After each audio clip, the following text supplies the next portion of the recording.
Тулгар зүрийн 2225 жил Их Монгол Улс байгуулагдсны 810 жил үндэсний эрхчлөө тусгаар тогтнолоо сэргээн мандуулсны 105 жилийн ойг тус тохиолдолон тэмдэглэн өнгөрүүлэх аймгийн засаг даргын шийдвэр гарч үүний дагуу аймгийн аврах шалгаруулах шатрын тэмцээн үндэсний эрхчлөөний гарамгай удирдагч Эрдэнэ дайчин хошой Чин Ван хантарчин хөшөөнд хүндэтгэл үзүүлэх цэцэг өргөх ёслолын ажиллагаа төрийн болон аймгийн шагналаар зарим иргэдэг шагнах үйл ажиллагааг зохион байгуулж ёслол төгөлдөр тэмдэглэн өнгөрүүллээ.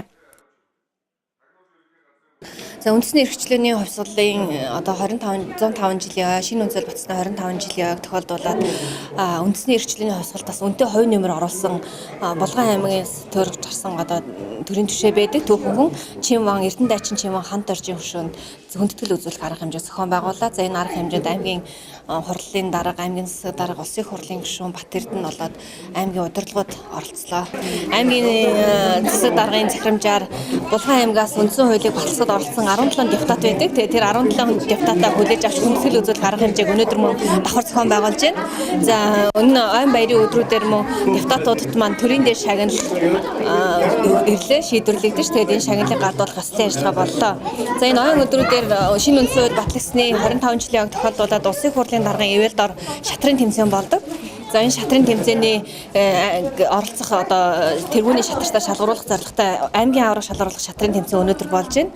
За энэ шатрын тэмцээнд нийтдээ 10 гаруй өдөөс сумдаас оролцогчид ирээд нэг 30 гаруй шатарчид оролцож байна.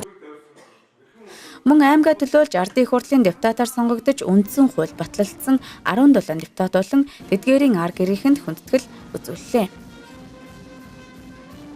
Улсад үндэсний эрхчлөөний хөдөлгөөний үр дүнгээр улс орны тусгаар тогтнолыг зарласан тэмдэглэж сайхан өдөр болж байна. За тэрнийг хамтдуулж Монголд ардчилсан анхны үндсэн хууль батлагдсны 25 жилийн ойг аймаг хэмжээнд тэмдэглэж байгаад үндсэн хууль баталгад оролцож явсан хүний хувьд баяртай байна. Аймаг орныхон удирдах нөхөд тамгын газар иргэдийн хурлын төлөөлөгчдөө талархал илэрхийлье гэж бодож байна. Энэ өдөр бол Монгол хүн бүрийн сэтгэл оюун дотор байнга авч явах ёстой. Улс орныхон тусгаар тогтнолыг баттай хамгаалах үйлсэд онцгой хувь нэмэр оруулсан тийм өдөр гэдгийг байнга санаж явах хэрэгтэй гэж хойж үлдээн сахиж хэлмээр байна. За тэгээд болгон нутгийнхандаа шинэ оноо сайхан тэмдэглэж ирэх ондоо аз жаргалтай од тиймэрхтэй сайхан амьдрахын эрүүл өргөн төвшүүлье. Өнөөдөр тусгаар тогтнолын 105 жилийн үндсэн ардчилсан үндсэн хууль батлагдсны 25 жилийн ойн баярт орж ирээд тэрийнхөө өндөр одон медаль шагнал авсандаа туйлын баяртай байна.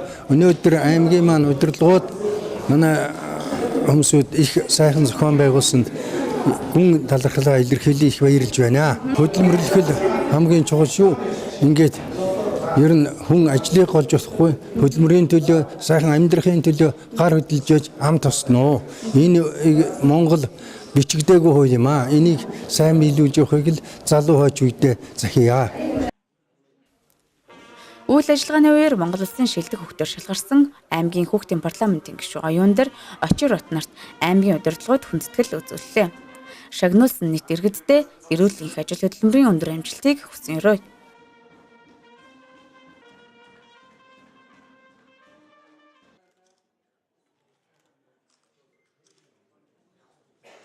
За миний энэ 20 гаруй жилийн хөтөлбөрийг өмлж төрсгөн маань одоо одон медаль шагнаж байгаад их баяртай байна. За энэ шагнал авахд бол одоо амжилт гаргахад нөлөөсөн гэр бүл хамт олондоос давхар баярлалаа гэж хэлмээр байна. За ингээд булганчуудаас энэ тусгай тогтнол сэргээсний баяр болон шинэ жилийн баярын мэндийг хүргье.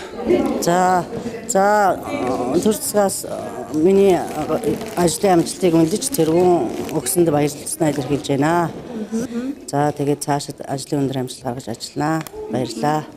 2010 оноос эхэлж би аймгийн хүүхдийн парламентод гишүүнээр ирсэн орсон. Энэ цагаас хойш 6 жилийн үрийг үзсэн байна. Тэгээд энэ ажиллах хугацаанд аймгийн хүүхдийн парламентын тэргүүн аймгийн хүүхдийн төлөө зөвлөлийн гишүүнээр ажиллаж Монголын скаутын холбоонд бас гишүүнээр ирсэн орсон.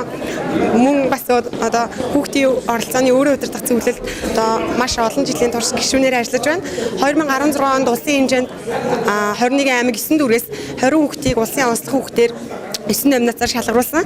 Үүнд болохоор зэрэг би Монгол улсын оролцооны шилдэг хүүхд болж оны онцлог хүүхдээр шалгарсан явдалтай баяртай байна. Тэгээд ер нь хандаж хэлэх үг гэх юм бол хүүхдийн оролцоо бол одоо хүүхдийг хөгжих боломж байд юм байна.